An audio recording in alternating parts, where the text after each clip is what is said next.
મારું નામ રોબિન કાચિંદ્રા છે અને રાજકોટની અંદર ટેકનોફાઇટ માર્શલ આર્ટ નામથી કરાટે એકેડમી ચલાવું છું. અમે રાજકોટની અંદર લગભગ 25 થી વધારે કોચિસ છીએ. આ ટ્રેનિંગ જે સરે કીધું રાણી લક્ષ્મીબાઈ સ્વરક્ષણ તાલીમ, જે છેલ્લા લગભગ 7 વર્ષથી એક જ વ્યક્તિને આપવામાં આવે છે. એ વ્યક્તિ દ્વારા આ તાલીમની અંદર કોઈ પણ પ્રકારનું કાર્ય કરવામાં આવતું નથી. 600 સ્કૂલોની અંદર 36 દિવસ એક સ્કૂલમાં તાલીમ આપવાની હોય અને આ તાલીમ 3 દિવસમાં પૂરી કરવા 3 મહિનામાં પૂરી કરવાની હોય છે.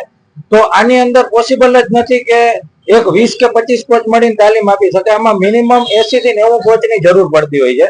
જ્યારે આ ટ્રેનિંગ ની અંદર શું કરવામાં આવે છે, અલગ અલગ હોસ્ટેલમાંથી અને ગામની અંદરથી કે જે લોકો કરાટેની સાથે જોડાયેલા નથી એવા લોકોને આ ટ્રેનિંગ ની અંદર લઈ આવવામાં આવે અને કોન્ટ્રાક્ટ બેઝ ઉપર 5000 રૂપિયા એક સ્કૂલને આપવામાં આવે અને એક દિવસની અંદર 5 સ્કૂલમાં કામ કરાવવામાં આવે.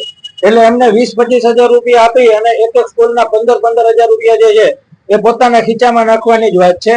અને આ ટ્રેનિંગ ની અંતર્ગત જે પણ છોકરીઓએ ટ્રેનિંગ લીધી છે, તમે સ્કૂલોમાં જઈને રાજકોટ જિલ્લામાં જઈને તપાસ કરશો તો તમને ખ્યાલ પડશે કે ઘણી બધી સ્કૂલોની ગ્રાન્ટ તો પરત થઈ જાય છે. એ ગ્રાન્ટ નો ઉપયોગ જ નથી થઈ શકતો. જ્યારે ટ્રેનિંગ પૂરેપૂરી 600 સ્કૂલમાં અપાઈ નથી રહી તો વારંવાર એકને એક વ્યક્તિને કોન્ટ્રાક્ટ આપવાને બદલે રાજકોટના બધા કોચોનો આની અંદર સમાવેશ કરવો જોઈએ. રાજકોટની અંદર amateur karate association, sports karate association જેવી ઘણી બધી સંસ્થાઓ છે કે જે ઓલરેડી આ ટ્રેનિંગ ચલાવે છે. All Gujarat martial art academy જે જીતેન્દ્ર સર ચલાવે છે, એમના દ્વારા પણ 7 વર્ષ પહેલા ટ્રેનિંગ આપવામાં આવતી હતી. તો અમારો માત્ર એક જ માંગ છે કે ભાઈ આની અંદર બધા કોચનો સમાવેશ કરવામાં આવે. અત્યારે પણ અમુક કોચ ટ્રેનિંગ માટે જાય છે પણ એને પેટામાં કોન્ટ્રાક્ટ આપવામાં આવે છે. જે રણજીતભાઈ છે એ કોચિસ ને એવું કહે છે કે ભાઈ તમને હું પર સ્કૂલ 7000 રૂપિયા આપી દઈશ, તમે જઈને ટ્રેનિંગ આપતા હો. જ્યારે એક સ્કૂલની અંદરથી 15000 રૂપિયા સેલેરી ગવર્મેન્ટ કોચને આપે છે તો શું કામે 7000 રૂપિયા એમને આપે ને 7000 રૂપિયા લઈને પોતે કામ કરે? જો પોતે 70 કે 80 સ્કૂલોને ટ્રેનિંગ આપી શકતા હોય તો એટલી સ્કૂલનો કોન્ટ્રાક્ટ એ લે, બાકીનો કોન્ટ્રાક્ટ બીજી સંસ્થાને આપે.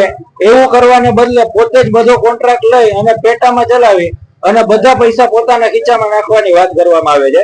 અમારામાંથી નથી લે, ગ્રામ્ય વિસ્તારમાંથી અમુક કોચ ગયેલ છે જેમને અમે બોલાવેલા પણ એમની બીકે એ લોકો અત્યારે આવેલા નથી.